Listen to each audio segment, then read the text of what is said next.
ಯಾವ ವಿಷಯಗಳ ಬಗ್ಗೆ ನಾನು ಸ್ವಲ್ಪ ತಮಾಷೆ ಮಾಡ್ತಿದ್ದೆ ನಮ್ಮ ಸ್ನೇಹಿತರ ಜೊತೆಗೆ, ಅವೇ ವಿಷಯಗಳನ್ನು ಓದಬೇಕಾಯಿತು. ಸಾಧನೆ ಮಾಡ್ಬೇಕಂತ ಹೇಳಿದ್ರೆ ಇನ್ಯಾವುದೋ ಸಾಧನೆಗೆ ಕರ್ಕೊಂಡು ಹೋಗ್ತಿದ್ದೆ. ನಾನು ಇಡೀ ಗಂಗಾವತಿ ತಾಲೂಕಕ್ಕೆ ಹತ್ತಿ ಬೆಳೆಗಾರರ ವ್ಯಕ್ತಿಗಳಲ್ಲಿ ನಾನು ಬೀಜೋತ್ಪಾದನೆ ಮಾಡಿದಂಥ ಪ್ರಥಮ ವ್ಯಕ್ತಿ ಆದ. ಕೆಲವು ಸತಿ ಏನಾಗ್ತದೆ ಜೀವನದೊಳಗೆ ಅಪೇಕ್ಷಿತ ವಿಷಯಗಳು ಸಿಗ್ತಾವೆ. ಒಮ್ಮೊಮ್ಮೆ ನಾವು ಅಪೇಕ್ಷೆ ಪಟ್ಟದ್ದು, ನಾವು ಉದ್ದೇಶಪಟ್ಟದ್ದು ಸಾಧನೆ ಮಾಡಬೇಕು ಅಂದ್ಕೊಂಡು ಒಂದಾಗ್ತದೆ. ನಮಗೆ ಆಕಸ್ಮಿಕವಾಗಿ ಬಂದಂಥದ್ದು, ಅನಿವಾರ್ಯತೆಯಿಂದ ಬಂದಂಥದ್ದು ಒಂದಿರ್ತದೆ. ತೋಟದ ಜಗತ್ತಿಗರು ಕೂಡ ಒಂದು ಮಾತು ಹೇಳಿದ್ರು ನನಗೆ, ನೀನು ನಿನ್ನ ಕರ್ತವ್ಯ ನೀನು ಮಾಡು, ನೀನು ದುಡ್ಡಿನ ಬೆನ್ನು ಹತ್ತಬೇಡ. ಯಾರಿಗೆ ಕೊಡೋ ಸಾಮರ್ಥ್ಯ ಇರ್ತತಿ ಅವ್ರು ನಿನಗೆ ದುಡ್ಡು ಕೊಡ್ತಾರೆ. ಯಾರಿಗೆ ನಿನಗೆ ದುಡ್ಡು ಕೊಡೋ ಸಾಮರ್ಥ್ಯ ಇರಂಗಿಲ್ಲ ಅವರು ಭಗವಂತನಲ್ಲಿ ಪ್ರಾರ್ಥನೆ ಮಾಡ್ತಾರೆ. ನ್ಯಾಯಾಧೀಶನಾಗೋದು ನನಗೆ ಅಷ್ಟಿಷ್ಟು ಇದ್ದಿಲ್ಲ. 4 ಗೋಡೆ ಮಧ್ಯೆ ಇರಬೇಕು, ಸ್ವಾತಂತ್ರ್ಯ ಕಮ್ಮಿ ಇರ್ತತಿ, ಹೆಚ್ಚು ಸೇವೆ ಮಾಡೋಕ್ಕಾಗಂಗಿಲ್ಲ, ಈ ಭಾವನೆ ಇತ್ತು. ಮತ್ತು ಇದಕ್ಕೆ ಯಾವುದು ಇನ್ಫ್ಲೂಯೆನ್ಸ್ ಇಲ್ಲ, ಏನಿಲ್ಲ, ಅದರ ಬ್ಯಾಕ್ಗ್ರೌಂಡ್ ಇಲ್ಲ, ಯಾವುದೇ ಹಿನ್ನೆಲೆ ಇಲ್ಲದತ್ತು ಬಂದಂದರೆ ಏನು ಕಾರಣ ಇರಬೇಕು ಅಂತ ಅನಿಸ್ತು. ಬೆಳಗಾವಿ ಫಸ್ಟ್ ಪೋಸ್ಟಿಂಗ್ ನಂದು. ಆ ಬೆಳಗಾವಿನಲ್ಲಿ ವಕೀಲರು ಭಾಳ ಆಶ್ಚರ್ಯಚಕಿತರಾಗಿ ನೋಡ್ತಿದ್ರು.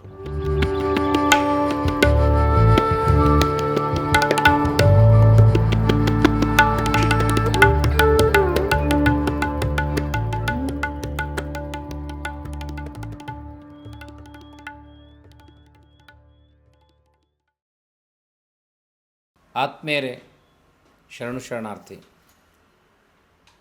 ವ್ಯಕ್ತಿಯ ಬದುಕಿನಲ್ಲಿ ವೈಯಕ್ತಿಕ, ಔದ್ಯೋಗಿಕ, ಸಾಮಾಜಿಕ ಹಾಗೂ ಸಾರ್ವಜನಿಕ ಜೀವನದಲ್ಲಿ ಅನೇಕ ಸಾಧನೆಗಳನ್ನು ನಾವು ಕಾಣ್ತೇವೆ.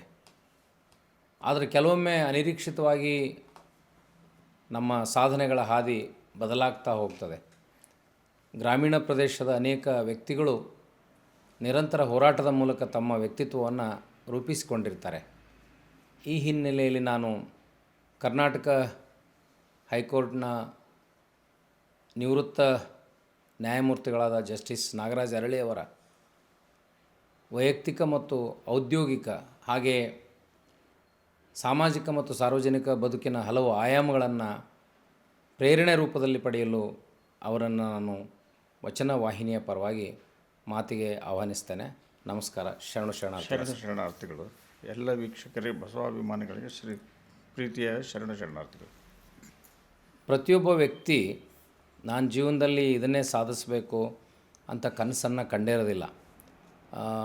ಆಗಿನ ಕಾಲದಲ್ಲಿ ಇವತ್ತಿನ ಕಲ್ಯಾಣ ಕರ್ನಾಟಕ ಅಥವಾ ಅವತ್ತಿನ ಹೈದರಾಬಾದ್ ಕರ್ನಾಟಕದ ಪ್ರದೇಶ ಅಂತ ನಾವು ಕರಿತೇವೆ. ಅಲ್ಲಿ ಶೈಕ್ಷಣಿಕ ಮತ್ತು ಔದ್ಯೋಗಿಕ ಅವಕಾಶಗಳು ಈ ಹಳೆ ಮೈಸೂರು ಪ್ರಾಂತಕ್ಕೆ ಹೋಲಿಸಿದರೆ ಕಡಿಮೆ ಇತ್ತು. ಆಗ ಅಂಥ ಸಂದರ್ಭದಲ್ಲಿ ನೀವು ನಿಮ್ಮ ವ್ಯಕ್ತಿತ್ವವನ್ನು ಯಾವ ರೀತಿ ರೂಪಿಸಿಕೊಳ್ಳಲಿಕ್ಕೆ ಸಾಧ್ಯ ಆಯಿತು? ನಾನು ಗಂಗಾವತಿಯ ಪ್ರಾಥಮಿಕ ಶಾಲೆಯಲ್ಲಿ ಕನ್ನಡ ಮಾಧ್ಯಮದಲ್ಲಿ ಅಭ್ಯಾಸ ಮಾಡಿದವರು. 8ನೇ ತರಗತಿ ಓದುವಾಗ ವೈದ್ಯರಾಗಬೇಕು ಅನ್ನೋ ಒಂದು ಅಭಿಲಾಷೆ ಬಂತು. ಅದನ್ನೇ ನಾನು ಒಂದು ಗುರಿಯನ್ನಾಗಿಟ್ಟುಕೊಂಡು 9ನೇ ತರಗತಿಗೆ ಫಿಸಿಕ್ಸು, ಕೆಮಿಸ್ಟ್ರಿ, ಮ್ಯಾಥಮೆಟಿಕ್ಸು ಇವುಗಳನ್ನು ಐಚ್ಛಿಕ ವಿಷಯಗಳನ್ನಾಗಿ ತೊಗೊಂಡೆ. ಈಗ SSLCಗೆ ಬರೀ 6 ವಿಷಯ, ಆಗ 9 ಇದ್ದು. 6 ಸಾಮಾನ್ಯ ವಿಷಯಗಳ ಜೊತೆಗೆ ಈ 3 ಐಚ್ಛಿಕ ವಿಷಯಗಳನ್ನು ತೊಗೋಬೇಕಾಗಿತ್ತು. ಯಾರೆಲ್ಲ ಕಲಾ ಕಡೆಗೆ ಅಥವಾ ವಾಣಿಜ್ಯ ಕಡೆಗೆ ಹೋಗ್ಬೇಕಂತಾರೆ ಅವರು ಹಿಸ್ಟ್ರಿ, ಎಕನಾಮಿಕ್ಸು, ಪೊಲಿಟಿಕಲ್ ಸೈನ್ಸು ತೊಗೋತಾರೆ. ಸೈನ್ಸ್ ಕಡೆಗೆ ಹೋಗ್ಬೇಕಂದವ್ರು MSc, MA ಇನ್ನೊಂದು ಮತ್ತೊಂದು ಮಾಡ್ಬೇಕಂದವ್ರು, ಡಾಕ್ಟರ್ ಆಗಲಿ, ಇಂಜಿನಿಯರ್ ಆಗಲಿ ಅಥವಾ ಅಗ್ರಿಕಲ್ಚರಿಸ್ಟ್ ಆಗಲಿ, ಅಗ್ರಿಕಲ್ಚರಲ್ ಇಂಜಿನಿಯರ್, ಇದನ್ನು ಈ ಕಡೆಗೆ ಹೋಗ್ಬೇಕನ್ನೋಂಥವ್ರು PUC, SSL 9ನೇ ತರಗತಿಗೆ ಈ 3 ಐಚ್ಛಿಕ ವಿಷಯಗಳನ್ನು ತೊಗೋಬೇಕಾಗಿತ್ತು. ಅವುಗಳನ್ನು ತೊಗೊಂಡೆ 9ನೇ ತರಗತಿ ಪಾಸಾದೆ. ಅಲ್ಲಿ ನಮ್ಮ ತಂದೆ ಏನು ಯೋಚನೆ ಮಾಡಿದರು, ಈ ಗಂಗಾವತಿಯಲ್ಲಿ ಸರ್ಕಾರಿ ಶಾಲೆಯಲ್ಲಿ ಅಷ್ಟು ಗುಣಮಟ್ಟದ ಶಿಕ್ಷಣ ಸಿಗ್ತಾ ಇಲ್ಲ, ಹಾಗಾಗಿ ಧಾರವಾಡಕ್ಕೆ ಹೋಗುವಂತ ಧಾರವಾಡಕ್ಕೆ ಕಳಿಸ್ಕೊಟ್ರು. 10th standard SSLC. ನಾನು ನಮ್ಮ ಒಂದು 4 ಜನ ಸ್ನೇಹಿತರು, ಶಿವಾನಂದ ಬಾವಿಕಟ್ಟೆ ಅಂತ ಡಾಕ್ಟ್ರು, ಸುಬ್ರಹ್ಮಣ್ಯ ರಾಯ್ಕರ್ ಅಂತೇಳಿ ಅವರು ಗೋಲ್ಡ್ ಸ್ಮಿತ್ ಅದಾರ, ಪಪ್ಪಾಬತ್ತಿ ಮಳಿಗೆ ಅಂತೇಳಿ ಅವರು ಡಾಕ್ಟ್ರು, ಹೀಗೆ ಒಂದು 5-6 ಜನ ಸ್ನೇಹಿತರು ಕೂಡಿ ಧಾರವಾಡಕ್ಕೆ ಹೋದ್ವಿ. SSLC ಧಾರವಾಡದಲ್ಲಿ ಪಾಸಾದೆ. ಐಚ್ಛಿಕ ವಿಷಯಗಳಲ್ಲಿ 75%ಗಿಂತ ಹೆಚ್ಚು ಮಾರ್ಕ್ ಬಂದರು. ಹಾಗಾಗಿ ಪಿ ಯು ಸಿ ಸೈನ್ಸ್ಗೆ ಧಾರವಾಡದಲ್ಲಿ ಕರ್ನಾಟಕ ಕಾಲೇಜಿಗೆ ಹೋಗಬೇಕು ಅಂತಿತ್ತು. ಆದರೆ ಅವರೇಜ್ ಪರ್ಸೆಂಟೇಜ್ ಭಾಳ ಕಡಿಮೆ ಇತ್ತು ನಂದು. ಹೀಗಾಗಿ ಅಲ್ಲಿ ಸೀಟ್ ಸಿಗಲಿಲ್ಲ. ನಮ್ಮ ಅಜ್ಜ, ತಾಯಿ, ತಂದೆ ಬೆಲ್ಲದ ಚೆನ್ನಪ್ಪನವರು ಭಾಳ ಪ್ರಸಿದ್ಧ ವ್ಯಕ್ತಿ, ಸ್ವಾತಂತ್ರ್ಯ ಹೋರಾಟಗಾರರು, ಭಾಳಷ್ಟು ಜನರು ಪರಿಚಯ ಇತ್ತು ಅವ್ರಿಗೆ. ಅವರಿಗೆ ನಾನು ಒಂದು ಪತ್ರ ಬರೆದು ಹೇಳಿದೆ ಧಾರವಾಡದಿಂದ, ದಯವಿಟ್ಟು ನೀವು ಧಾರವಾಡಕ್ಕೆ ಬಂದು ನನಗೆ ಕರ್ನಾಟಕ ಕಾಲೇಜಿನಲ್ಲಿ ನನಗೊಂದು ಅವಕಾಶ ಕೊಡಿಸ್ರಿ. ಅವರು ಅಲ್ಲಿ ಬಂದರು. ಇಲ್ಲ ಬೇಡ, ಇಲ್ಲಿ ಬೇಡ, ಹೊಸಪೇಟೆ ವಿಜಯನಗರ ಕಾಲೇಜಿಗೆ ಬಾ, ನಮ್ಮದೇ ಕಾಲೇಜ್ ಅದು, ಅಲ್ಲಿ ಸರಿಯಾಗಿ ಅಭ್ಯಾಸ ಮಾಡಿದರೆ ನೀನು ಬೇಕಾದ ಸಾಧನೆ ಮಾಡ್ತೆ ಅಂತ ಹೇಳಿದರು. ಹೋದೆ. ಪಿ ಯು ಸಿ ಮತ್ತು ಫಸ್ಟ್ ಇಯರ್ ಡಿಗ್ರಿ ಸೈನ್ಸ್ ಅಲ್ಲಿ ಅಭ್ಯಾಸ ಮಾಡಿದೆ. ಪ್ರಥಮ ವರ್ಗದಲ್ಲಿ ಪಾಸಾದೆ. MBBS ಸೀಟ್ ಸಿಕ್ಕಿತ್ತು. ಇಂಜಿನಿಯರಿಂಗ್ ಸೀಟು ಸಿಕ್ಕಿತ್ತು. ಆವಾಗ ಇಂಜಿನಿಯರಿಂಗ್ ಕಾಲೇಜುಗಳು ಮುಚ್ಚೋ ಪರಿಸ್ಥಿತಿ ಬಂದಿತ್ತು. ಅಗ್ರಿಕಲ್ಚರಿಸ್ಟ್ ಆಗಬೇಕಂತೇಳಿ ಅಗ್ರಿಕಲ್ಚರಲ್ ಇಂಜಿನಿಯರಿಂಗ್ ಓದಬೇಕಂತ ಅದನ್ನು ತೊಗೊಂಡೆ. ನಮ್ಮ ತಾತನ ಕೇಳಿದೆ ನಾನು, ಅಜ್ಜನ, ಯಾವುದಕ್ಕೆ ಹೋಗಲಿ ಅಂದೆ ನಾನು. ನೀನು ಯಾವುದಕ್ಕೂ ಹೋಗಬೇಡ, ಸೀದಾ ಮನೆಗೆ ಹೋಗು. ನಿಮ್ಮ ಅಜ್ಜ ತೀರೋದ ಮೇಲೆ 63ನೇ ಇಸ್ವಿಯಿಂದ ಈ 68ರವರೆಗೂ ಬಾಡಿಗೆ ಕೊಟ್ಟಿದ್ರು ನಿಮ್ಮ ಎಲ್ಲ ಮಿಲ್ಗಳನ್ನ, ಅದನ್ನು ಬಿಡಿಸ್ಕೊಳ್ರಿ. ನೀನು ಆಸ್ತಿಯೆಲ್ಲ ಉಳಿಸ್ತೆ ಅಂತ ಹೇಳಿದ್ರೆ ಎಲ್ಲ 6 ಜನ ಹಂಚ್ಕೊಳ್ತೀರಿ. ನೀನು ವೈದ್ಯನೇ ಆದೆಯೋ, ಇಂಜಿನಿಯರ್ ಆದೆಯೋ, ಇನ್ನೇನಾದ್ರು ಆದೆಯೋ ಅಂತ ನಿನ್ನ ಪೂರ್ತಿ ಆಯ್ತದು.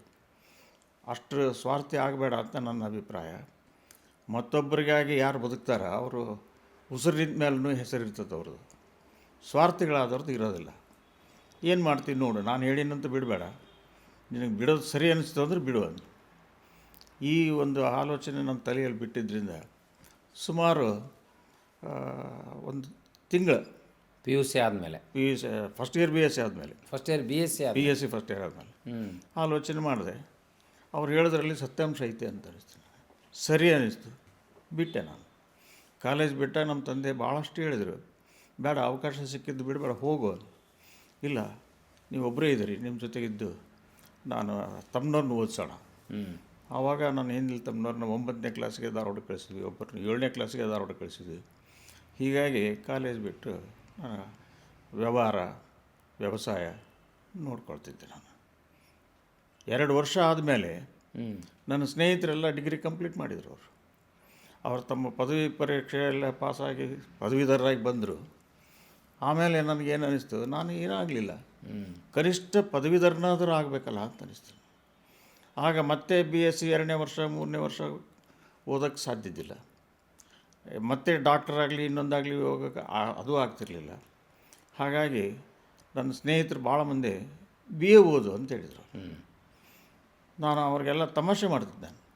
ಎಕನಾಮಿಕ್ಸು, ಪೊಲಿಟಿಕಲ್ ಸೈನ್ಸು, ಸೋಷಿಯಾಲಜಿ ಇವೆಲ್ಲ 100 ಮಾರ್ಕ್ಸ್ ಓದಬೇಕೇನು, ಸಾಮಾನ್ಯ ಜ್ಞಾನ ಇದ್ದವ್ರಿಗೆ ಎಲ್ಲರಿಗೂ ಗೊತ್ತಾಗ್ತದೆ. ಹಾಂ, ಹಾಗಾಗಿ ಅದನ್ನು ಓದಿದರೆ ಒಂದು ಪದವಿ ಸಿಗ್ತದೆ. ಧಾರವಾಡದ JSS ಕಾಲೇಜಿಗೆ ಹೋದೆ. ಅಲ್ಲಿ 2ನೇ ವರ್ಷದ BSc ಪದವಿಗೆ ಪ್ರವೇಶಾವಕಾಶ ಸಿಕ್ತು. 2 ವರ್ಷದಲ್ಲಿ BA ಮುಗಿಸಿದೆ. 72ನೇ ಇಸ್ವಿ, ನನಗೆ 22 ವರ್ಷ ವಯಸ್ಸವಾಗ BA ಮುಗಿಸಿದೆ. ಇಷ್ಟು ಸಾಕು ಅನ್ನಿಸ್ತೆ ನನಗೆ. ಒಬ್ಬ ಪದವೀಧರ ಅಂತ ಅನ್ಸ್ಕೊಂಡ್ಬಿಟ್ನಲ್ಲ ನಾನು ಅಂತೇಳಿ. ಅದಾದಮೇಲೆ ಭಾಳಷ್ಟು BAದಲ್ಲಿ ಏನು ಆಪ್ಷನಲ್ ಅವಾಗ, ಮೇಜರ್, ಮೈನರ್? ಎಕನಾಮಿಕ್ಸು 200 ಮಾರ್ಕ್ಸ್ಗೆ major. Political science, sociology minor subject.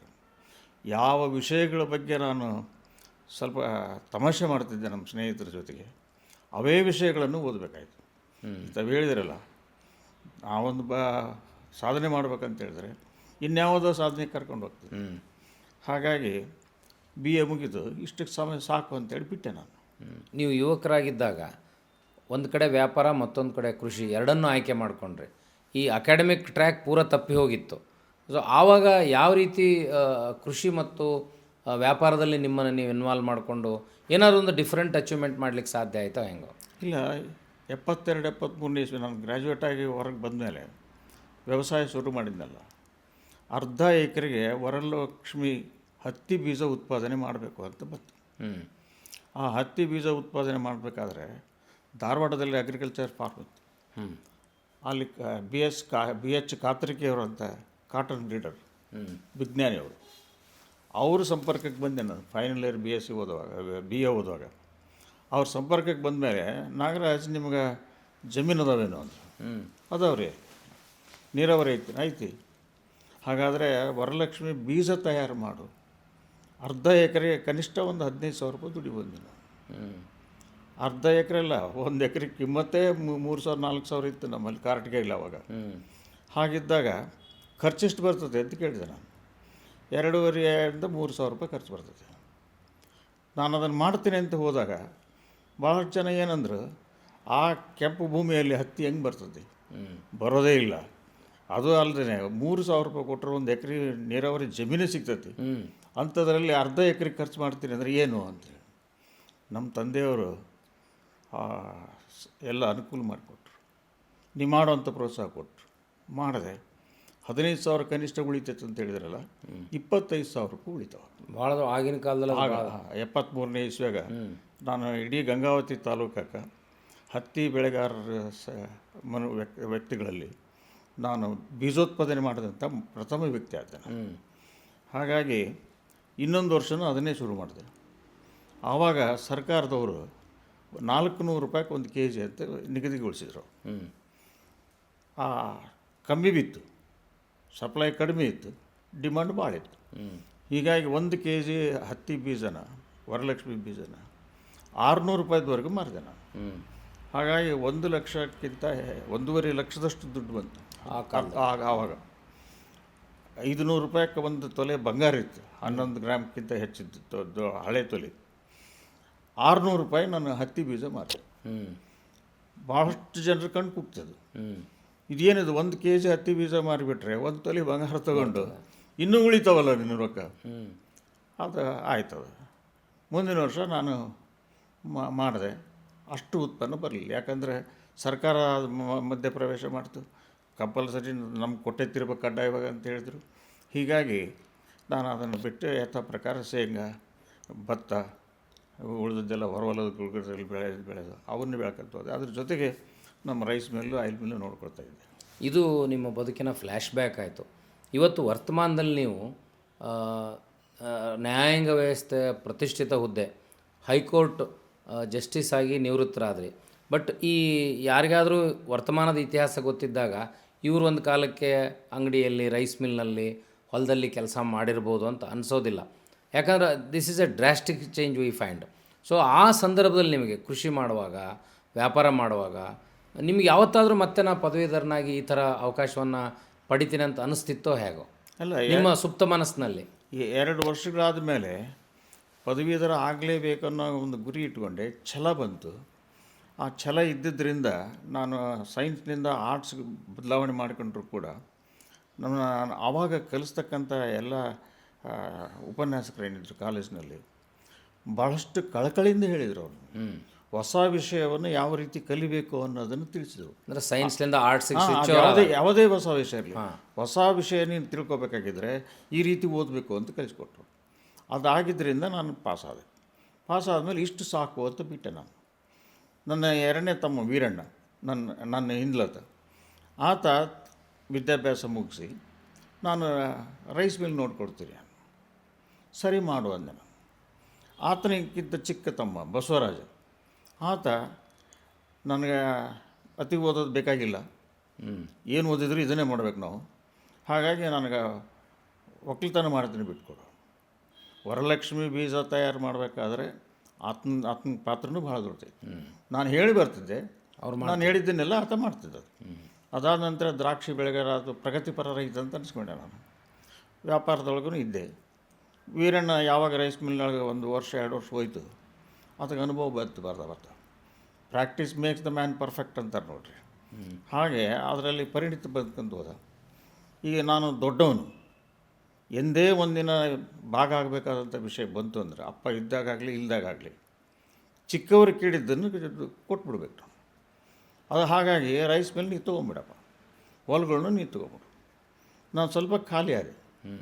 ಯಾವಾಗ ಸಮಯ ಸಿಕ್ತು ಸಮಾಜದ ಕೆಲಸ ಮಾಡೋಣ, ಅದ್ರ ಜೊತೆಗೆ ಗದಗಿನ ತೋಂಟದಾರ ಜಗತ್ತುಗಳು, ಲಿಂಗೈಕ್ಯ ಶ್ರೀಗಳು, ಅವರ ಸಂಪರ್ಕಕ್ಕೆ ಬಂದಿ ನಾವು 74-75 ಇಸ್ವಿ. ಅವ್ರ ಸಂಪರ್ಕಕ್ಕೆ ಬಂದ ಮೇಲೆ ನಾವು ಏನಾದರೂ ಒಂದಿಷ್ಟು ಸಮಾಜದ ಕೆಲಸ ಮಾಡಬೇಕು ಅಂತ 1978ರಲ್ಲಿ ಗಂಗಾವತಿಯಲ್ಲಿ ಪ್ರಗತಿಶೀಲ ವೀರಶೈವ ಸಂಘ ಮಾಡಿದರು. ಪ್ರತಿ ಸೋಮವಾರ ಇಲ್ಲಿ ಗದಗಿನಲ್ಲಿ ಶಿವಾನುಭವ ಕಾರ್ಯಕ್ರಮ ಇತ್ತು. ಪ್ರತಿ ಗುರುವಾರ ನಾವು ಮಾಡಬೇಕು ಅಂತ ಯೋಚನೆ ಮಾಡಿ, ಹಾಗಾಗಿ ಒಂದು ವರ್ಷ ಅದರಲ್ಲಿ ಹೆಚ್ಚು ತೊಡಗಿಸ್ಕೊಂಡೆ ನಾನು. ತೊಡಗಿಸ್ಕೊಂಡ ಮೇಲೆ ಏನಾಯಿತು, ಆಧ್ಯಾತ್ಮದ ಬಗ್ಗೆ ಅಷ್ಟು ಒಲವು ಇರದಿದ್ದರೂ ಕೂಡ ಬಸವಾದಿ ಶರಣರ ಜೀವನದ ಬಗ್ಗೆ, ಶರಣರ ವಚನಗಳ ಬಗ್ಗೆ ಬಂತು. ಆವಾಗ ಏನಾಗಿತ್ತು ಅಂತ ಹೇಳಿದ್ರೆ, ಅವರು ಛಲಬೇಕು ಶರಣಂಗೆ ಪರಧನವನ್ನೊಲ್ಲೆನೆಂಬ ಅಂತೇಳಿ ನಾನು ಪ್ರವಚನಕಾರರು ಕೇಳಿದೆ, ಪರಧನ ಅಂತ ಯಾವುದಕ್ಕೆ ಅನ್ಬೇಕು ನಾವು ಅಂತ. ಆಗ ಅವ್ರು ಹೇಳಿದರು, ಸತ್ಯ ಶುದ್ಧ ಕಾಯಕದಿಂದ ನೀನು ದುಡಿದದ್ದೇ ನಿನ್ನದು. ಪರಧನ ಅಂದರೆ ಶ್ರಮರಹಿತವಾಗಿ ಏನೂ ಕಷ್ಟಪಡದ ಯಾವುದೇ ಮೂಲದಿಂದ ಬಂದ್ರೂ ಅದು ಪರಧನ. ಅದು ನನಗೆ ಬೇಡ ಅನ್ನೋ ಒಂದು ಛಲ ಇರಬೇಕು ಅಂಥೇಳಿ. ಇದ್ರ ಜೊತೆಗೆ ಶರಣಬಸವೇಶ್ವರದ ಪುರಾಣ ನಡೆದೈತೆ ನಮ್ಮೂರೊಳಗೆ, ಗಂಗಾವತಿ ಒಳಗೆ. ಆಗ ನಾನು ಪ್ರತಿದಿನ ಸಾಯಂಕಾಲ ಪುರಾಣಕ್ಕೆ ಹೋಗ್ತಿದ್ದೆ, ನಮ್ಮ ವ್ಯವಹಾರಗಳೆಲ್ಲ ಮುಗಿಸಿ. ಅಲ್ಲಿ ಹೋದಾಗ ಶರಣಬಸಪ್ಪನವ್ರದ್ದು ಘಟನೆ ಹೇಳಿದರು ಪುರಾಣಿಕರು. ಆತ ದಾಸೋಹ ಮಾಡ್ಕೊಂತ ಹೊರಟ ಶರಣ, ಅವರ ಸಹೋದರ ಇದ್ದ. ಇದೇ ರೀತಿ ನೀನು ದಾಸೋಹ ಮಾಡ್ಕೊಂತ ಹೋಗಿಬಿಟ್ರೆ ಏನೂ ಉಳಿಯಂಗಿಲ್ಲ ನಮಗೆ, ಹಾಗಾಗಿ ನನಗೆ ಪಾಲು ಕೊಟ್ಬಿಡು ಅಂತ ಕೇಳಿದೆ. ಆ ಶರಣರು ಏನು ಹೇಳಿದರು, ಪಾಲು ಅಂತ ಬೇಡಪ್ಪ, ನಿನಗೇನು ಬೇಕು ಅದೆಲ್ಲ ತೊಗೊಂಡು ಹೋಗ್ಬಿಡು, ನೀನು ಬಿಟ್ಟಿದ್ದು ನಾನು ತೊಗೋತೀನಿ.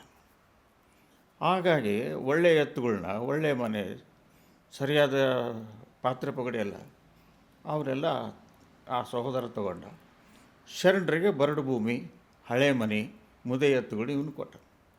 ಅವನ್ನೇ ಬಳಸಿಕೊಂಡು ಶರಣರು ಕೃಷಿ ಮಾಡಿದರೆ ರಾಶಿ ದೊಡ್ಡದಾಗಿ ಬೆಳೀತು. ಅದನ್ನು ಹೇಳ್ತಾ ಪುರಾಣ ಹೇಳೋರು ಶ್ರೀಗಳೇನು ಹೇಳಿದರು, ನೋಡ್ರಿ, ತಮಗೆ ಕೊಟ್ಟು ಆತ ತೊಗೊಂಡು ಬಿಟ್ಟಿದ್ದನ್ನೇ ತೊಗೊಂಡು ಬರಡು ಭೂಮಿಯಲ್ಲಿ ಬೆಳೆದು ರಾಶಿ ಮಾಡ್ಯಾರ ನೋಡೋ ಶರಣರು, ರಾಶಿ ಮಾಡ್ಯಾರ ನೋಡೋಂಥ ಹಾಡು ಹಾಕಂಗಾಯ್ತು. ಗುಡಿ ಕಟ್ಸ್ಕೊಂಡ, ತೇರೆಳಿಸ್ಕೊಂಡ, ನನಗಿದು ಬೇಕು ಅಂತ ತೊಗೊಂಡದ ಹೆಸರು ಸಹಿತ ಗೊತ್ತಿಲ್ಲ ಅವ್ರಿಗೆ ಯಾರು. ಆದ್ದರಿಂದ ನೀವು ಹಿರಿಯ ಮಕ್ಕಳಾದವರು, ಇಲ್ಲಿದ್ದವರು, ನೀವು ಯೋಚನೆ ಮಾಡಿರಿ ನೀವೇನಾಗಬೇಕಂತ. ಈ ಒಂದು ಘಟನೆ, ಅದ್ರ ಜೊತೆಗೆ ಬಸವಣ್ಣವ್ರ ವಚನ, ಇದು ನನ್ನ ತಲೆಯೊಳಗೆ ಹೋಗು. ಒಂದು ಮೌಲ್ಯಯುತ ಜೀವನ ನಡೆಸಬೇಕು, ನಾನು ಪರಾವಲಂಬಿ ಆಗಬಾರ್ದು, ಸ್ವಾವಲಂಬಿ ಆಗಬೇಕು ಅನ್ನೋ ನಿರ್ಣಯಕ್ಕೆ ಬಂದೆ. ಹೀಗಾಗಿ 1977ರಲ್ಲಿ ಮದುವೆ ಆಯಿತು. 78ರಲ್ಲಿ ದೊಡ್ಡ ಮಗ ಹುಟ್ಟಿದ. ಆ ನಂತರ ನಾನು ಸ್ವಾವಲಂಬಿ ಆಗಬೇಕಾಗಿತ್ತು ಅಂತ ಹೇಳಿದರೆ, ರೈಸ್ ಮಿಲ್ನೊಳಗೆ ನನಗೆ ಭಾಗ ಕೊಡೋದು ಕೇಳೋಕ್ಕೆ ಬರಲ್ಲ, ಜಮೀನಿನಲ್ಲಿ ನಾನು ಭಾಗ ಕೊಡೋದು ಕೇಳೋಕ್ಕೆ ಬರಲ್ಲ, ಅದು ಸರಿ ಹೋಗೋದಿಲ್ಲ ಅಂಥೇಳಿ ನನ್ನ ಎಲ್ಲ ಸ್ನೇಹಿತರ ಜೊತೆ ಕೂತ್ಕೊಂಡು ಮಾತಾಡಿದಾಗ, ನೀನು LLBಗೆ ಅಡ್ಮಿಷನ್ ಮಾಡಿಸು, ವಕೀಲಿ ವೃತ್ತಿಗೆ ಮತ್ತೊಂದು ಹಂತ BSc ಮಾಡಿದ್ರಿ, ಡಾಕ್ಟರ್ ಆಗ್ಬೇಕಂದ್ರೆ ಆಗಲಿಲ್ಲ, ಅದೆಲ್ಲ ಆಯಿತು. BA ಮಾಡಿದ್ರಿ, ಈಗ ಮತ್ತೊಂದು ಟ್ರ್ಯಾಕ್ ನಿಮ್ಮ ತಲೆಯಲ್ಲಿ. ಆಮೇಲೆ 78ನೇ ಇಸ್ವಿಯಲ್ಲಿ ಇದೆಲ್ಲ ನನ್ನ ತಲೆಯೊಳಗೆ ಬಂತು. 79ನೇ ಇಸ್ವಿಯಲ್ಲಿ, ಅಂದರೆ ನನಗೆ 29 ವರ್ಷ ನಡೀತದೆ. ಆಗ ಬಳ್ಳಾರಿ ಉನ್ಕೆ ಸಣ್ಣರುದ್ರಪ್ಪ ಕಾಲೇಜು ನನಗೆ ಅಡ್ಮಿಷನ್ ಮಾಡಿಸಿದೆ. ಅಡ್ಮಿಷನ್ ಮಾಡ್ಬೇಕಾದ್ರೆ ನಮ್ಮ ಪ್ರಿನ್ಸಿಪಾಲ್ರು, ನಾಗರಾಜ, ಏನು ಕಾಡ್ತದೆ ನನಗಿದು, ಆರಾಮಾಗಿ ನಿಮ್ಮ ಮಿಲ್ಲು, ನಿಮ್ಮ ವ್ಯವಸಾಯ ನೋಡ್ಕೊಂಡು ಇರೋದ್ರ ಬದಲು ಇದನ್ನ ಯಾಕೆ ಓದೋಕ್ಕೆ ಬಂದೆ ಅಂದರು ಅವರು. ಇಲ್ಲ, ನನಗೆ ಅಪೇಕ್ಷೆ ಬಂದಿದೆ, ಸ್ವತಂತ್ರನಾಗಿರಬೇಕು, ಸ್ವಾವಲಂಬನಾಗಿರ್ಬೇಕಂತ, ದಯವಿಟ್ಟು ಅಡ್ಮಿಷನ್ ಕೊಟ್ರಿ. ನನಗೆ ಸಾಧ್ಯ ಆದಿತ್ಯೇನು ಅಂತ ನಮ್ಮ ಸ್ನೇಹಿತರ ಜೊತೆ ಮಾತಾಡ್ತಾಗ 26 ಅಕ್ಷರದ ಇಂಗ್ಲೀಷ್ನೊಳಗೆ 2 ವ್ಯಂಜನಗಳ ನಡುವೆ ಒಂದು ಸ್ವರ ಸೇರಿದ್ರೆ ಒಂದು ಶಬ್ದ ಆಗ್ತದೆ. ಇದೇ ದೊಡ್ಡ ವಿಷಯ ಅಲ್ಲ. ನೀನು ಸೈನ್ಸ್ ಅರ್ಧ ಓದಿ ಇನ್ನು ಅರ್ಧ ಆರ್ಟ್ಸ್ ಮಾಡಿದ್ವಿ, ಮನಸ್ಸು ಮಾಡಿದರೆ ನಿನಗೆ ಎಲ್ಲದೂ ಆಗ್ತೈತಿ, ಮಾಡೋದು. ಬಾವುದ್ದೀನ್ ಗುತ್ತಿ ಅಂತೇಳಿ ನಮ್ಮ ಸ್ನೇಹಿತ, ಹೊಸಳ್ಳಿ ರಾಮಲಿಂಗಪ್ಪ, ಸುಬ್ರಹ್ಮಣ್ಯ ರಾಯಕರು, ಇವರೆಲ್ಲ ಭಾಳಷ್ಟು ಪ್ರೋತ್ಸಾಹ ಕೊಟ್ಟರು. ನಾನು ಅಪ್ಪನಿಗೆ ಹೇಳಿದೆ, ನಾನು LLB ಓದೋಕ್ಕೆ ಹೋಗ್ತೀನಿ. ಇಷ್ಟೆಲ್ಲ ಹರವಿಕೊಂಡು ಜವಾಬ್ದಾರಿ ಹೊತ್ಕೊಂಡು ಇದನ್ನು ಬಿಟ್ಟು ನೀನು ಬಳ್ಳಾರಿಗೆ ಹೋಗಿ ಅಲ್ಲೋಗಿ ಇಲ್ಲೋಗಿ ಓದ್ತೀನಿ ಅಂದರೆ ಏನು ಅಂತೇಳಿ, ಆವಾಗ ತೋಂಟದಾರ್ಯ ಜಗದ್ಗುರುಗಳ ಹತ್ರ ಬಂದೆ. ನನಗೆ ಆಶೀರ್ವಾದ ಮಾಡಿರಿ, ನಾನು ವಕೀಲಿ ವೃತ್ತಿ ಮಾಡಬೇಕು ಅಂತ ಅಪೇಕ್ಷೆ ಪಟ್ಟಿದ್ದೆ. ಈಗ ಯಾಕೆ ಅಂತ ಕೇಳಿದರು. ಛಲಬೇಕು ಶರಣಂಗೆ ಪರಧನವನ್ನೊಲ್ಲೆನೆಂಬ ಅನ್ನೋದನ್ನು ಸಾಧಿಸ್ಬೇಕಂತ ಅಂದ್ಕೊಂಡು ನಾನು. ಆದ್ದರಿಂದ ಆಶೀರ್ವಾದ ಮಾಡಿದರೆ ಸಾಕು ಅಂತ ಅವ್ರು ಮಾಡಿದರು. ಮಾಡಿ ನಮ್ಮ ತಂದೆಗೆ ಹೇಳಿದ್ರು, ಒಳ್ಳೆಯ ವಕೀಲ ಆಗ್ತಾನೆ, ನೀವೇನು ಯೋಚನೆ ಮಾಡಬೇಡ್ರಿ ಅಂತ. ನಾನು ಬಳ್ಳಾರಿ ಕಾಲೇಜ್ಗೆ ಅನುಕೂಲ ಇದ್ದಾಗೆಲ್ಲ ಓದ್ತಿದ್ದೆ, ಉಳಿದತ್ತೆ ನಮ್ಮ ಮನೆಯಲ್ಲಿ ಓದ್ತಿದ್ದೆ. ಎಲ್ಲ ಸ್ನೇಹಿತರು ನನಗೆ ಭಾಳಷ್ಟು ಮಂದಿ ವಕೀಲರು ಇರೋದ್ರಿಂದ ಅವರೆಲ್ಲ ಸಹ ಪ್ರೋತ್ಸಾಹ ಕೊಟ್ಟರು, ತಿಳಿ ಹೇಳಿದರು. ಹಾಗಾಗಿ ನಾನು LLB ಮುಗಿಸ್ತೇನೆ. ವಕೀಲ ವೃತ್ತಿಯನ್ನು ಪ್ರಾರಂಭ ಮಾಡಲಿಕ್ಕೆ ನಿರ್ಣಯ ಮಾಡಿದರೆ ಆಮೇಲೆ? ಹಾಂ, ಈ ಅದು ಬಿಟ್ಟರೆ ಬೇರೆ ಇಲ್ಲ ನನಗೆ. ಹಾಂ, ನೀವು ಅದನ್ನೇ ಈಗ ಕೆಲವು ಸತಿ ಏನಾಗ್ತದೆ ಜೀವನದೊಳಗೆ ಅಪೇಕ್ಷಿತ ವಿಷಯಗಳು ಸಿಗ್ತಾವೆ. ಒಮ್ಮೊಮ್ಮೆ ನಾವು ಅಪೇಕ್ಷೆ ಪಟ್ಟದ್ದು, ನಾವು ಉದ್ದೇಶ ಪಟ್ಟದ್ದು ಸಾಧನೆ ಮಾಡಬೇಕು ಅಂದ್ಕೊಂಡ್ದು ಒಂದಾಗ್ತದೆ. ನಮಗೆ ಆಕಸ್ಮಿಕವಾಗಿ ಬಂದಂಥದ್ದು, ಅನಿವಾರ್ಯತೆಯಿಂದ ಬಂದಂಥದ್ದು ಒಂದಿರ್ತದೆ. ಹಾಗಾಗಿ ವಕೀಲಿ ಪದವಿ ತಗೋಬೇಕು, ಕಾನೂನು ಪದವಿ ತಗೊಂಡು ವಕೀಲಿ ವೃತ್ತಿಯಲ್ಲಿ ತೊಡಗಬೇಕು. ನನ್ನ ಕಾಲ ಮೇಲೆ ನಾನು ನಿಲ್ಲಬೇಕು. ನನ್ನ ಹೆಂಡತಿ ಮಕ್ಕಳನ್ನು ನನ್ನ ಸ್ವಂತ ಸಂಪಾದನೆಯಲ್ಲೇ ನಾನು ಪಾಲನೆ ಪೋಷಣೆ ಮಾಡಬೇಕು. ತಮ್ಮಂದಿರ ಜೊತೆಗೆ ಭಾಗ ಕೇಳಬಾರ್ದು. ಈ ನಿರ್ಣಯ ಮಾಡಿ ನಾನು LLB ಅಡ್ಮಿಷನ್ ಮಾಡಿಸ್ತೀನಿ. ಭಗವಂತ ನನಗೆ ಆಶೀರ್ವಾದ ಮಾಡಿ, ಅಮರೇಶ್ವರ ನಮ್ಮ ಮನೆಯದು, ನಾನು ಹೋಗಿ ಅಲ್ಲಿ ಪ್ರಾರ್ಥನೆ ಮಾಡಿ ನನಗೆ ಆಶೀರ್ವಾದ ಮಾಡು, ನನ್ನ ಕಾಲ ಮೇಲೆ ನಾನು ನಿಲ್ಲೋ ಹಾಗೆ ಮಾಡು ಅಂತ ಹೇಳಿದೆ. ಮಾಡಿಬಿಟ್ಟ ಆತ. ಹಾಗಾಗಿ ನಾನು ವಕೀಲ ವೃತ್ತಿ ಪ್ರಾರಂಭ ಮಾಡೋ ದಿನ ನಾನು ನನ್ನ ಹೆಂಡತಿ ಗದಗಿಗೆ ಬಂದು ಕರಿಕೋಟ್ ಬಟ್ಟೆ ತೊಗೊಂಡು ಪೂಜ್ಯರ ಆಶೀರ್ವಾದ ತೊಗೊಳಕ್ಕೆ ಬಂದೆ. ತೋಟದಾರ ಹಿರಿಯ ಶ್ರೀಗಳು ಅಲ್ಲಿ ಬಂದಾಗ ಅವರೇನಂದರು, ಬಟ್ಟೆ ಕೊಟ್ಟೆ ನಾನು, ಇದನ್ನು ಆಶೀರ್ವಾದ ಮಾಡಿಕೊಟ್ರಿ ನನಗೆ, ನಾನು ಸಮಾಜಕ್ಕೆ ಆಸ್ತಿ ಆಗಂಗೆ ಆಶೀರ್ವಾದ ಮಾಡ್ರಿ. ಇಲ್ಲ, ನಿಮ್ಮ ಮನೆಯ ವಾತಾವರಣ, ನಿಮ್ಮ ತಾತ ಮುತ್ತಾತಂದಿರ ಮೌಲ್ಯಗಳು ಇವೆಲ್ಲ ನೀನು ದಾರಿ ತಪ್ಪಕ್ಕೆ ಆಸ್ಪದ ಕೊಡೋದೇ ಇಲ್ಲ, ಭಾಳ ಪ್ರತಿಭಾವಂತ ವಕೀಲ ಆಗ್ತಿದ್ದಿ, ನೀನು ಆಗು ಅಂತ ಹೇಳಿದರು. ಅವರ ಆಶೀರ್ವಾದದಿಂದ 8 ವರ್ಷ ವಕೀಲ ವೃತ್ತಿ. ರಾಯಚೂರನ್ನೇ ಯಾಕೆ ಆಯ್ಕೆ ಮಾಡಿಕೊಂಡ್ರೆ? ರಾಯಚೂರು ಜಿಲ್ಲಾ ಕೇಂದ್ರ. ಕೆಲವ್ರು ಏನು ಹೇಳಿದ್ರು ನನಗೆ, ಜಿಲ್ಲಾ ಕೇಂದ್ರದಲ್ಲಿ ಪ್ರಾಕ್ಟೀಸ್ ಮಾಡಿದವರು ಜಿಲ್ಲಾ ಮಟ್ಟಕ್ಕೆ ಹೋಗ್ತಾರೆ, ತಾಲೂಕು ಮಟ್ಟದಲ್ಲಿ ವಕೀಲ ವೃತ್ತಿ ಪ್ರಾರಂಭಿಸಿದವರು ತಾಲೂಕು ಮಟ್ಟದಲ್ಲಿ ಇರ್ತಾರೆ, ರಾಜ್ಯ ಮಟ್ಟದಲ್ಲಿದ್ದವರು ಹೈಕೋರ್ಟ್ಗೆ ಹೋಗಿಬಿಡ್ತಾರೆ. ಹಾಗಾಗಿ ನೀನು ಗಂಗಾವತಿ ಬಿಡು, ಅದನ್ನು ಮಾಡು ಅಂತೇಳಿ ನನ್ನ ಅಪ್ಪಗೆ ಹೇಳಿದೆ. ನಾನು ಈಗ ರಾಯಚೂರಿಗೆ ಹೋಗ್ತೀನಿ. ನಾನು ಅಷ್ಟೊತ್ತಿಗೆ ಇನ್ನಿಬ್ಬರು ಮಕ್ಕಳಾಗಿದ್ದರು. 3 ಜನ ಮಕ್ಕಳು ಕರ್ಕೊಂಡು ಬಾಡಿಗೆ ಮನೆಯಲ್ಲಿದ್ದು ಹೊಸಪೇಟೆಗೆ ಹೋಗೋದಕ್ಕಿಂತ ಇಲ್ಲೇ ಮಾಡಲ್ಲ ಪ್ರಾಕ್ಟೀಸು. ನಾನು ಅವ್ರಿಗೆ ಏನು ಹೇಳಿದೆ, ಎದ್ದಾದರೂ ಒಂದು ದಿನ ನಾನು ಸೂಟ್ ಕೇಸ್ ಇಟ್ಕೊಂಡು ಹೆಂಡತಿ ಮಕ್ಕಳು ಕರ್ಕೊಂಡು ವಸ್ಲಿ ದಾಟಿ ಹೋಗ್ಬೇಕಂದ್ರೆ, ಈ ಮಿಲ್ಲಿನ ಗೇಟ್ ದಾಟಿ ಹೋಗ್ಬೇಕಾಗಿತ್ತು ಅಂದರೆ ನಾನೇ ಹೋಗ್ಬೇಕು. ಚಿಕ್ಕವ್ರನ್ನ ನೀವು ಹೋಗ್ರಿ, ನಾನು ಇಲ್ಲಿರ್ತೀನಿ ಅಂತ ಅನ್ನೋಕ್ಕೆ ಬರೋದಿಲ್ಲ. ಆದ್ದರಿಂದ ನನಗೆ ಆಶೀರ್ವಾದ ಮಾಡಿರಿ. ಒಂದು 2 ವರ್ಷ ನನಗೆ ಖರ್ಚಿಗೆ ಬೇಕಾಗಿತ್ತು, ಒಂದಿಷ್ಟು 1500 ರೂಪಾಯಿ ದುಡ್ಡು ಕಳಿಸ್ರಿ. 2 ವರ್ಷ ಆದಮೇಲೆ ನಿಮ್ಮ ಆಶೀರ್ವಾದದಿಂದ ಸ್ವತಂತ್ರವಾಗಿ ಜೀವನ ಮಾಡೋಕ್ಕೆ ಶುರು ಮಾಡ್ತೀನಿ, ನಿಮ್ಗೆ ಒಳ್ಳೆಯ ಹೆಸರು ತರ್ತೀನಿ ನಾನು ಅಂತೇಳಿ ಹೋದೆ. ಅವ್ರು ಆಶೀರ್ವಾದ ಮಾಡಿದರು. ತಂದೆ ತಾಯಿ ಇಬ್ಬರು ಆಶೀರ್ವಾದ ತೊಗೊಂಡು, ನಮ್ಮ ಅಜ್ಜಿ ಅಪ್ಪನ ತಾಯಿ ಜಡೇಮಮ್ಮ ಅವರೂ ಇದ್ದರು. ಅವರೂ ನೀವು ಹೋಗು, ಒಳ್ಳೆಯದಾಗ್ತದೆ ಅಷ್ಟೇ, ಹೋಗಂತ ಹೇಳಲಿಲ್ಲ. ನಾವು ಹೋದಾಗ ಅಲ್ಲಿ ನನ್ನ ಜೊತೆಗೆ ಬಂದು ಆ ಮನೆಯಲ್ಲಿ ಹಾಲು ಉಗ್ಸಿ ದೇವರೆಲ್ಲ ಒಳ್ಳೇದು ಮಾಡಲಿ ಅಮರೇಶ್ವರ ನಿನಗಂತ ಆಶೀರ್ವಾದ ಮಾಡಿ ವಾಪಸ್ ಬಂದರು ಅವರು. ಹೀಗಾಗಿ ನಾನು ರಾಯಚೂರಲ್ಲಿ ಕಲ್ಲೂರು ಮಹದೇವಪ್ಪನವ್ರು ಅಂತ ನಮಗೆ ಸಂಬಂಧಿಕರು, ಸೀನಿಯರ್, ಅವರು ಬೀಗರವರು, ಮಾವನವ್ರು ಆಗ್ಬೇಕಾದ್ರು. ಹಾಗಾಗಿ ಅವ್ರ ಹತ್ರ ಸೇರಿದೆ, ಅಲ್ಲಿ ವಕೀಲ ವೃತ್ತಿ ಶುರು ಮಾಡಿದೆ. ವಕೀಲಿ ವೃತ್ತಿ ಮಾಡ್ತಾ ಇರಬೇಕಾದಾಗ ಪ್ರಾಕ್ಟೀಸ್ ಭಾಳ ಚೆನ್ನಾಗಿದ್ದರು ಜಡ್ಜಸ್ ಆಗಕ್ಕೆ ಮನಸ್ಸು ಮಾಡೋದಿಲ್ಲ. ಅವರು ಒಂದು ಕಡೆ ಸ್ವಾತಂತ್ರ್ಯ ಕಳ್ಕೊಳ್ತಾರೆ, ಹಣದ ಆದಾಯ ಇರೋಂಗಿಲ್ಲ. ಆದರೆ ನೀವು ಯಾಕೆ ನ್ಯಾಯಾಂಗ ಇಲಾಖೆಗೆ ಜಡ್ಜಾಗಿ ಹೋಗ್ಬೇಕಂತ ತೀರ್ಮಾನ ಮಾಡಿದ್ರಿ? ಏನಿಲ್ಲ, ಹಣ ಗಳಿಸ್ಬೋದಾಗಿತ್ತಲ್ಲ ಇಲ್ಲ? 8ನೇ ವರ್ಷ ವಕೀಲಿ ವೃತ್ತಿಯಲ್ಲಿ 7 ವರ್ಷ ನಿರಂತರವಾಗಿ ಯಾರು ವಕೀಲಿ ವೃತ್ತಿ ಮಾಡಿರ್ತಾರೆ ಅವರು ನೇರವಾಗಿ ಜಿಲ್ಲಾ ನ್ಯಾಯಾಧೀಶರ ಹುದ್ದೆಗೆ ಅರ್ಜಿ ಹಾಕ್ಬೋದು ಅಂತ ಬಂದು ನಾನು ಬಹಳಷ್ಟು ಕಷ್ಟಪಟ್ಟು ಪ್ರತಿಯೊಂದು ಕೇಸ್ನಲ್ಲಿ ತೊಡಗಿಸ್ಕೊಂಡು ವಕೀಲಿ ವೃತ್ತಿಯನ್ನು ಕಲ್ತ್ಕೊಂಡು ಹೋದೆ. ಯಾಕಂದರೆ ನನ್ನ ಸಮವಯಸ್ಕರು 7-8 ವರ್ಷ ನನಗಿಂತ ಸೀನಿಯರ್ಸ್ ಇದ್ದರು. ವಯಸ್ಸಿನಲ್ಲಿ ಸಮವಯಸ್ಕರು ಅಥವಾ 1-2 ವರ್ಷ ಚಿಕ್ಕವರೇ, ಆದರೆ ವೃತ್ತಿಯಲ್ಲಿ ನನಗಿಂತ ಸೀನಿಯರ್. ಅವರ ವಿರುದ್ಧ ನಾನು ಹೋರಾಡಬೇಕಾಗ್ತಿತ್ತು, ಅವ್ರ ಜೊತೆಗೆ ಇರಬೇಕಾಗಿತ್ತು.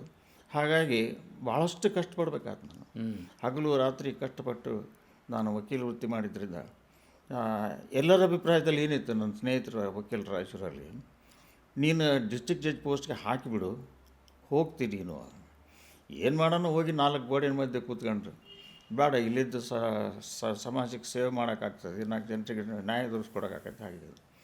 ಅದಕ್ಕೆ ಒಬ್ಬ ನನ್ನ ಸ್ನೇಹಿತರು ಏನು ಹೇಳಿದರು, ನೀನು ಜಡ್ಜ್ ಆದರೆ ಆ ನ್ಯಾಯಾಲಯದಲ್ಲಿರೋ ಎಲ್ಲ ಪ್ರಕರಣಗಳಲ್ಲಿ ನೀನು ನ್ಯಾಯ ದೊರಕಿಸ್ಕೊಡೋಕ್ಕಾಗ್ತದೆ. ನೀನು ವಕೀಲ ವೃತ್ತಿನೇ ಮುಂದುವರೆದ್ರೆ ನೀನು ಹಣ ಗಳಿಸ್ಬೋದು ಜಾಸ್ತಿ, ದೊಡ್ಡ ದೊಡ್ಡ ಮನೆ ಕಟ್ಬೋದು, ಆದರೆ 4 ಜನರಿಗೆ ಉಪಯೋಗ ಆಗಂತ ಕೆಲಸ ಮಾಡ್ಬೇಕಂತೇನು ಧ್ಯೇಯ ಇಟ್ಕೊಂಡಿದ್ದೆ ಅದು ಭಾಳ ಕಡಿಮೆ ಆಗ್ತೈತಿ. ಆದ್ದರಿಂದ ನೀನು ಹೋಗೋ ಸಾಧ್ಯತೆ ಐತಿ, ಹೋಗಿಬಿಡು ಅಂತ ಅರ್ಜಿ ಹಾಕಿದೆ. ಚಿಕನ್ ಕೊಪ್ಪದ ಅಜ್ಜವ್ರಿಗೆ ಚನ್ನವೀರ ಶರಣರಿಗೆ ಅವರಿಗೆ ನಮಸ್ಕಾರ ಮಾಡಿ ನಾನು ಇಂಟ್ರ್ಯೂಗೆ ಹೋಗ್ತೀನಿ ಅಂತ. ಅವ್ರು ಏನು ಹೇಳಿದರು, ಅಮರೇಶ್ವರ ನಿನಗೆ ಬಿಟ್ಟು ಇನ್ನು ಯಾರಿಗೆ ಕೊಡ್ತಾನೆ, ನೀವು ಹೋಗು, ನೀನು ನ್ಯಾಯಾಧೀಶ ಆಗ್ತೀಯ ಅಂತ ಹೇಳಿದರು. ತೋಂಟದಾರ ಜಗದ್ಗುರುಗಳು ಹಾಗೆ ಹೇಳಿದರು. ನಮ್ಮ ಅಜ್ಜ ಬೆಲೆ ಚೆನ್ನಪ್ಪಜ್ಜ ಆತನೂ ಹೇಳಿದ, ನಮ್ಮ ಅಜ್ಜಿ ನೀನು ಒಳ್ಳೇದಾಗ್ತದಪ್ಪ ಹೋಗು, ನನಗೆ ಜಡ್ಜ್ ಅಂದ್ರೆ ಏನು ಇದು ಅಂದ್ರೆ ಏನೋ ಗೊತ್ತಿಲ್ಲ ನನಗೆ, ಆದರೆ ನೀವು ಒಳ್ಳೇದಾಗ್ತದೆ ಅಂತ ನೀವು ಹೋಗ್ತೀಯ ಅಂದ್ರೆ ಹೋಗು, ಭಗವಂತ ನಿನ್ನ ಜೊತೆಗೆ ಇರ್ತಾನೆ ಅಂತ. ಹಾಗಾಗಿ 12 ಹುದ್ದೆಗಳಿದ್ದು 12 ಪೋಸ್ಟ್ಗೆ 300 ಚಿಲ್ಲರೆ ವಕೀಲರು. ನನಗೆ ವಕಾಲತ್ತಿನ ಹಿನ್ನೆಲೆ ಇಲ್ಲ, ನ್ಯಾಯಾಧೀಶರು ಯಾರು ನಮ್ಮ ಸಂಬಂಧಿಕರಲ್ಲ. ಹಾಗಾಗಿ ನನಗೆ ಗಾಡ್ ಫಾದರ್ ಅಂತಾರೆ ನೋಡ್ರಿ, ದೇವಪಿತೃರು, ಅಂಥವ್ರು ಯಾರಿಲ್ಲ. ಸಿಕ್ಕಿತ್ತೋ ಸಿಗಲಿಕ್ಕಿಲ್ಲ ಅಂತ ಭಾಳ ಮಂದಿಗಿತ್ತು. ನಾನು ಅಮರೇಶ್ವರನ ಬೇಡ್ಕೊಂಡೆ, ನಾನು ನ್ಯಾಯಾಧೀಶನಾದ್ರೇ ನನ್ನ ಜೀವನ ಉದ್ಧಾರ ಆಗ್ತದೆ, ನನಗೆ ಒಳ್ಳೇದಾಗ್ತದೆ ಅಂದರೆ, ನನ್ನ ಮನೆತನಕ್ಕೆ ಒಳ್ಳೆಯ ಹೆಸರು ಬರ್ತದೆ ಅಂದರೆ ನ್ಯಾಯಾಧೀಶನ ಮಾಡು. ಅದು ಬೇಡ, ವಕೀಲನೇ ಆಗಿ ಮುಂದುವರೆ ಅಂತ ನಿನ್ನ ಆಶೀರ್ವಾದ ಇದ್ದರೆ ಅದು ಬೇಡ, ನೀನು ಕೊಟ್ಟರೆ ತೊಗೊಳ್ತೀನಿ, ಬಿಟ್ಟರೆ ಬಿಟ್ಬಿಡ್ತೀನಿ. ಹಾಗಾಗಿ ಆ ಬಸವಣ್ಣನ ಮನಸ್ಸಿನಾಗ ಬಂತು, ಅಮರೇಶ್ವರ ಮನಸ್ಸಿನಾಗ ಬಂತು. ನನಗೆ ಹುದ್ದೆ ಸಿಕ್ತು. 12.5 ವರ್ಷ 15 ವರ್ಷಕ್ಕಿಂತ ಹೆಚ್ಚು ಜಿಲ್ಲಾ ನ್ಯಾಯಾಧೀಶನ ಕೆಲಸ ಮಾಡಿದೆ. ಮುಂದೆ ಹೈಕೋರ್ಟ್ ಜಡ್ಜ್ ಆಗಿ ರಿಟೈರ್ ಆಯಿತು. ಈ ಇನ್ಸ್ಪಿರೇಷನ್ ವಿಷಯ ಅಂತ ಬಂದಾಗ ನೀವು ಈ ರೀತಿ ಯಾವುದೇ ಒಂದು ಯೋಜನೆಯನ್ನು ಇಟ್ಕೊಂಡು ಪ್ಲ್ಯಾನ್ ಮಾಡಿಕೊಂಡು ನಾನು ಲಾಯರ್ ಆಗಬೇಕು, ಜಡ್ಜ್ ಆಗಬೇಕಂತ ಅಂದ್ಕೊಂಡವರಲ್ಲ. ಈ ಅನಿರೀಕ್ಷಿತವಾದ ವೈಯಕ್ತಿಕ ಬದುಕಿನ ಟ್ವಿಸ್ಟ್ ಇದೆಯಲ್ಲ, ಅದು ನಿಮಗೆ ಲಭಿಸಿದಾಗ, ನೀವು ಜಿಲ್ಲಾ ನ್ಯಾಯಾಧೀಶರಾದಾಗ ಅದನ್ನು ಯಾವ ರೀತಿ ಪರ್ಫಾರ್ಮ್ ಮಾಡುವಂಥ ಮನಸ್ಥಿತಿ ನಿಮ್ಮದಿತ್ತು? ಯಾಕಂದರೆ ಅದು ನೀವೇ ಹೇಳಿದ್ರಿ, ಅನಿವಾರ್ಯ ಆಯ್ಕೆ ಇತ್ತು, ಲಾ ಮಾಡಿದ್ರಿ, ಅನಿರೀಕ್ಷಿತವಾಗಿ ಜಡ್ಜ್ ಆದರೆ ಆ ಕಾನೂನಿನ ಪೈಪೋಟಿ ಬೇಡ ಅನ್ನೋ ಕಾರಣಕ್ಕೆ. ಸೊ ಆ ಸ್ಥಾನವನ್ನು ಅಲಂಕರಿಸಿದಾಗ ಒಮ್ಮೆಲೇ ಎಲಿವೇಷನ್, ಅದು ನಿಮ್ಮ ವೈಯಕ್ತಿಕ ಬದುಕಿನಲ್ಲಿ ಸಡನ್ ಎಲಿವೇಷನ್ ಅಂತ ಕರಿತೀವಿ ನಾವು. ಹೊಲದಲ್ಲಿ ಕೆಲಸ ಮಾಡಿ ವ್ಯಾಪಾರ ಮಾಡುವಂಥವ್ರು ಬಹಳ ರೆಸ್ಪೆಕ್ಟ್ಫುಲ್ ಆಗಿರುವಂಥ ಹುದ್ದೆಗೆ ಹೋದಾಗ ನೀವು ಅದನ್ನು ಹೇಗೆ ನಿಭಾಯಿಸಿದ್ರಿ, ಹೇಗೆ ಗ್ರಹಿಸ್ಕೊಂಡ್ರಿ? ಏನಿಲ್ಲ, ಒಂದನ್ನು ನಾನು ತಿಳ್ಕೊಂಡಿದ್ದೆ ಹಿರಿಯರಿಂದ. ಏನು, ನೀನು ಅಪೇಕ್ಷೆ ಪಟ್ಟಂಥ ಕೆಲಸ ಭಗವಂತ ನೀನು ಕೊಡಲಿಕ್ಕಿಲ್ಲ, ಅದನ್ನು ನೀನು ಬೇರೆದೇ ಕೊಡ್ತಾನೆ. ಆತ ಏನು ಕೊಡ್ತಾನೆ ಅದನ್ನು ನಿನ್ನ ಅಪೇಕ್ಷೆ ಇರಲಿ ಇರದಿರಲಿ, ಅನಿವಾರ್ಯತೆ ಇರಲಿ, ಆಕಸ್ಮಿಕವಾಗಿರಲಿ, ಹೇಗೆ ಇರಲಿ, ಒಂದು ಕರ್ತವ್ಯ ನೀನು ಮಾಡುವಂಥ ಭಗವಂತ ನಿನಗೆ ಆಶೀರ್ವಾದ ಮಾಡಿ ಕೊಟ್ಟ ಅಂತ ಹೇಳಿದರೆ ಅದನ್ನು ನೀನು ಇಷ್ಟಪಟ್ಟು ಮಾಡಬೇಕು. ಇಷ್ಟವಾದ ಕೆಲಸ ಮಾಡೋದು ಒಂದಾದರೆ, ಕೊಟ್ಟ ಕೆಲಸವನ್ನು ಅಥವಾ ತಗೊಂಡ ಕೆಲಸವನ್ನು, ಸಿಕ್ಕ ಕೆಲಸವನ್ನು ಇಷ್ಟದಿಂದ ಪ್ರೀತಿಯಿಂದ ಮಾಡಬೇಕು. ಹಾಗಾದಾಗ ಯಶಸ್ಸು ನಿನ್ನ ಬೆನ್ನಿಂದ ತಾನಾಗಿ ಬರ್ತದೆ. ಇದನ್ನು ನಾನು ಅಳವಡಿಸ್ಕೊಂಡೆ. ಅದನ್ನು ವಕೀಲ ವೃತ್ತಿ ನಾನು ಅನಿವಾರ್ಯ ಕಾರಣಕ್ಕಾಗಿ ಅದು ಮಾಡಬೇಕಾದ್ರೂ ಸಹಿತ ಪ್ರತಿದಿನ ಇಷ್ಟಪಡ್ತಿದ್ದೆ ಅದನ್ನು. ಒಂದೊಂದು ಪ್ರಕರಣ ನಡೆಸಿದಾಗ ನನಗೆ ನನ್ನ ಕ್ಲೈಂಟ್ಗಳಿಗೆ ಯಶಸ್ಸು ಸಿಕ್ತು ನನ್ನ ಮೂಲಕ ಅಂತ ಹೇಳಿದರೆ ಭಾಳಷ್ಟು ಸಂತೃಪ್ತಿ ಬರ್ತಿತ್ತು. ಅವರು ಎಷ್ಟು ಫೀಸ್ ಕೊಡ್ತಾರೆ ಅನ್ನೋದು ಮುಖ್ಯ ಅಲ್ಲೇನಿಲ್ಲ. ತೋಂಟದ ಜಗದ್ಗುರುಗಳು ಒಂದು ಮಾತು ಹೇಳಿದ್ರು ನನಗೆ, ನೀನು ನಿನ್ನ ಕರ್ತವ್ಯ ನೀನು ಮಾಡು, ನೀನು ದುಡ್ಡಿನ ಬೆನ್ನು ಹತ್ತಬೇಡ. ಯಾರಿಗೆ ಕೊಡೋ ಸಾಮರ್ಥ್ಯ ಇರ್ತತಿ ಅವ್ರು ನಿನಗೆ ದುಡ್ಡು ಕೊಡ್ತಾರೆ. ಯಾರಿಗೆ ನಿನಗೆ ದುಡ್ಡು ಕೊಡೋ ಸಾಮರ್ಥ್ಯ ಇರಂಗಿಲ್ಲ ಅವರು ಭಗವಂತನಲ್ಲಿ ಪ್ರಾರ್ಥನೆ ಮಾಡ್ತಾರೆ. ಅರಳಿ ನಾಗರಾಜ ವಕೀಲರು ಇಷ್ಟೆಲ್ಲ ನನಗೆ ಒಳ್ಳೇದು ಮಾಡಿಕೊಟ್ಟಾರ, ನಾನು ಅವ್ರಿಗೇನು ವಾಪಸ್ ಕೊಡೋಕ್ಕಿಲ್ಲ, ಭಗವಂತ ನೀನು ಎಲ್ಲ ರೀತಿಯಿಂದ ಅವ್ರಿಗೆ ಒಳ್ಳೆಯದನ್ನ ಆಶೀರ್ವಾದ ಮಾಡು ಅಂತ ಹೇಳ್ತಾರೆ. ಹಾಗೆ ಹೇಳಿದಾಗ ಇನ್ನೊಬ್ಬರಿಗಾಗಿ ಯಾರು ಪ್ರಾರ್ಥನೆ ಮಾಡ್ತಾರೆ ನೋಡು, ಆ ಪ್ರಾರ್ಥನೆಯನ್ನು ತಥಾಸ್ತುತ ಬೇಗ ಅಂತಾನೆ ದೇವರು. ಸ್ವಾರ್ಥಕ್ಕಾಗಿ ಪ್ರಾರ್ಥನೆ ಮಾಡಿದವರಿಗೆ ಅಷ್ಟು ಬೇಗನೆ ಆಶೀರ್ವಾದ ಮಾಡಲಿಕ್ಕಿಲ್ಲ. ಹಾಗಾಗಿ ನಿನ್ನ ಸಂಪರ್ಕಕ್ಕೆ ಬಂದಂಥ ಎಲ್ಲರೂ ನಿನಗಾಗಿ ಒಳ್ಳೆಯದನ್ನು ಬಯಸೋ ಹಾಗೆ, ನಿನಗಾಗಿ ಭಗವಂತನಲ್ಲಿ ಒಳ್ಳೆಯದನ್ನು ಪ್ರಾರ್ಥನೆ ಮಾಡೋ ಹಾಗೆ ನಿನ್ನ ನಡೆ ನುಡಿ ಇಟ್ಕೊಂಡು ಬಿಡು, ಸಾಕು. ಯಶಸ್ಸು ತಾನಾಗಿ ಬರ್ತದೆ, ಅದರಿಂದ ದುಡ್ಡು ಬರ್ತದೆ, ಗೌರವ ಹೆಚ್ಚಾಗ್ತದೆ, ನೀನು ಒಳ್ಳೇದಾಗ್ತದೆ ನಿನಗೆ. ಇದನ್ನು ವಕೀಲ ವೃತ್ತಿ ಪ್ರಾರಂಭ ಮಾಡ್ಬೇಕಾದ್ರೆ ನಾನು ಕೋಟಿನ ಬಟ್ಟೆ ಆಶೀರ್ವಾದ ಮಾಡಿಕೊಟ್ಟು ಅವ್ರು ಹೇಳಿದ್ರು. ಅವರು ಅದನ್ನೇ ನಾನು ಚಾಚು ತಪ್ಪದೆ ಪಾಲಿಸ್ಕೊಂಡು ಬಂದಿದ್ದರಿಂದ ನನಗೆ ನ್ಯಾಯಾಧೀಶನಾಗೋದು ನನಗೆ ಅಷ್ಟಿಷ್ಟ ಇದ್ದಿಲ್ಲ. 4 ಗೋಡೆ ಮಧ್ಯೆ ಇರಬೇಕು, ಸ್ವಾತಂತ್ರ್ಯ ಕಮ್ಮಿ ಇರ್ತೈತಿ, ಹೆಚ್ಚು ಸೇವೆ ಮಾಡೋಕ್ಕಾಗಂಗಿಲ್ಲ, ಈ ಭಾವನೆ ಇತ್ತು. ಅದಿದ್ದಾಗ ಜಗದ್ಗುರುನ ಹತ್ರ ಮತ್ತೆ ಬಂದೆ. ಆಗ ನೀನು ಅರ್ಜಿ ಹಾಕು ಅಂದರು. ಅವ್ರ ಆಶೀರ್ವಾದ ಇತ್ತು, ಬಸವಣ್ಣನ ಕೃಪೆ ಇತ್ತು, ನನಗೆ ಸರಳವಾಗಿ ಸಿಕ್ಕಾಬಿಡ್ತದೆ. ಅದಾಗ ನಿಮ್ಗೆ ಅದನ್ನು ಹೆಂಗೆ ನಿಭಾಯಿಸ್ತೀರಿ? ಲಾಯರಾಗಿ ಒಂದು ಅನುಭವ ಇತ್ತು. ಪ್ರತಿದಿನ ನಾನು ನ್ಯಾಯಾಧೀಶನಾಗಿ ಕೋರ್ಟ್ಗೆ ಹೋಗ್ಬೇಕಾದ್ರೆ ಲಿಂಗ ಪೂಜೆ ಮಾಡ್ಕೊಳ್ಳುವಾಗ ಭಗವಂತನ ಪ್ರಾರ್ಥನೆ ಮಾಡ್ತಿದ್ದೆ. ನಾನು ಇವತ್ತೇನೆಲ್ಲ ಮಾಡ್ತೀನಿ ಅದು ನಾನು ಮಾಡೋದಿಲ್ಲ, ನನ್ನ ಮೂಲಕ ನೀನು ಮಾಡಿಸು. ಯಾವುದನ್ನೂ ಭಗವಂತ ಪ್ರತ್ಯಕ್ಷ ಬಂದು ಮಾಡೋದಿಲ್ಲ. ಏನಾದರೂ ಒಂದು ಇನ್ನೊಬ್ಬರಿಗೆ ಒಳ್ಳೇದು ಮಾಡ್ಬೇಕಾದ್ರೆ ಯಾರನ್ನಾದರೂ ಒಬ್ಬರು ಬಳಸ್ಕೊಳ್ತಾರೆ. ಈಗ ನನ್ನ ನ್ಯಾಯಾಧೀಶನನ್ನು ಮಾಡಿಬಿಟ್ಟಿರಿ. ಅದನ್ನು ಪ್ರತಿಯೊಂದು ಪ್ರಕರಣದ ತಿರುಳನ್ನು ಅರ್ಥ ಮಾಡಿಕೊಂಡು ನ್ಯಾಯಸಮ್ಮತವಾದ ತೀರ್ಪನ್ನು ನನ್ನಿಂದ ನೀನೇ ಬರೆಸಬೇಕು ಅಂತೇಳಿ. ಹಾಗಾಗಿ ನಾನು ದಿನೇ ದಿನೇ ಭಾಳಷ್ಟು ಕಷ್ಟಪಡ್ತಾ ಹೋದೆ.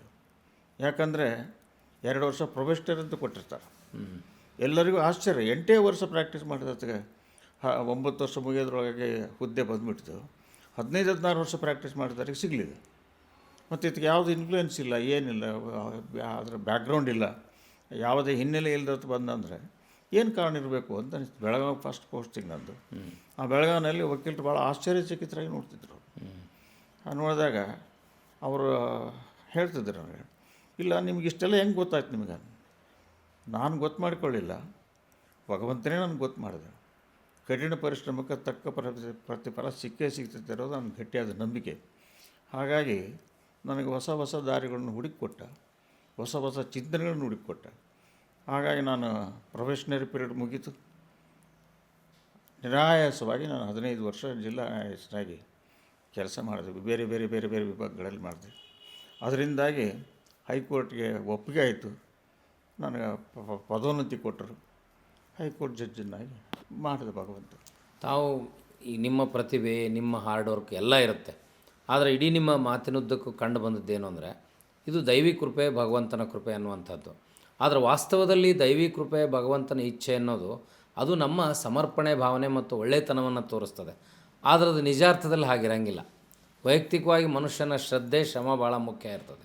ಸೊ ಅದನ್ನು ನೀವು ಯಾಕಷ್ಟು ಸಮರ್ಪಣೆ ಭಾವನೆಯನ್ನು ಈ ದೈವ ಮತ್ತು ದೇವರಲ್ಲಿ ಇಟ್ಕೊಂಡಿದ್ದೀರಿ ಅನ್ನೋದು ಕಾರಣ ಏನು? ಇಲ್ಲ, ನನ್ನ ಯಾರಾದರೂ ಕೇಳ್ತಾರೆ, ಅದೃಷ್ಟ ನಮ್ಗೆ ಕೆಲಸ ಕೊಡ್ತದೋ ಪರಿಶ್ರಮ ಕೆಲಸ ಕೊಡ್ತದೆ? ನಾನು ಅವ್ರಿಗೆ ಹೇಳ್ತೀನಿ, 80% ನಮ್ಮ ಪರಿಶ್ರಮ. ಆ ಪರಿಶ್ರಮಕ್ಕೆ ತಕ್ಕ ಪ್ರತಿಫಲ ಕೊಡೋದು ದೈವ, ಅದು ಕೊಡ್ತದೆ. 80% ಪರಿಶ್ರಮ ಇದ್ದಾಗ 20% ದೈವಕ್ಕೆ ಯಾಕೆ ನಾವು ಕ್ರೆಡಿಟ್ ಕೊಡಬೇಕು? ಆ ದೈವದ ನಿರ್ಣಯ ಇಲ್ಲದೆ ನಾವು ಏನೂ ಮಾಡೋಕ್ಕಾಗೋದಿಲ್ಲ, ಏನೂ ಮಾಡದೇ ಇರೋಕ್ಕಾಗೋದಿಲ್ಲ ಅಂತಾನೆ. ಯಾಕಂದರೆ